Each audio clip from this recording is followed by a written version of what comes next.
Hello guys, আসসালামু আলাইকুম। আজকে আমি নিয়ে আসছি আপনাদের মাঝে পোড়া রুটির রেসিপি। তো এর জন্য এখানে প্রয়োজন গুঁড়া দুধ, চিনি আর কনডেন্স মিল্ক। আর হ্যাঁ, অবশ্যই একটা রুটির প্রয়োজন। তো কনডেন্স মিল্কটা রুটির মধ্যে খুব সুন্দরভাবে মাখাই নেবেন। তারপর সেই গুঁড়া দুধের মধ্যে ভালোভাবে চুবাই নেবেন।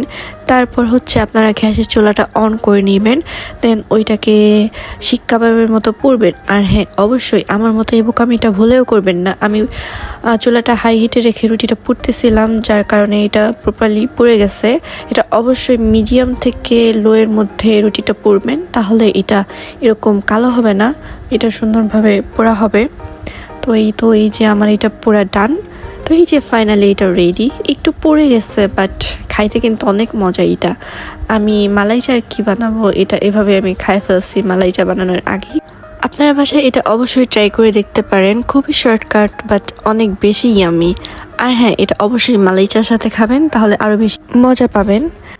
অ্যান্ড আজকের এই রেসিপির শেফটা আমি না, আমার খালামণি। আর আপনারা বাসায় এটা অবশ্যই ট্রাই করবেন, এটা কিন্তু অনেক বেশি ইয়ামি। তো ভিডিওটা এই পর্যন্তই। সবাইকে আল্লাহ হাফেজ।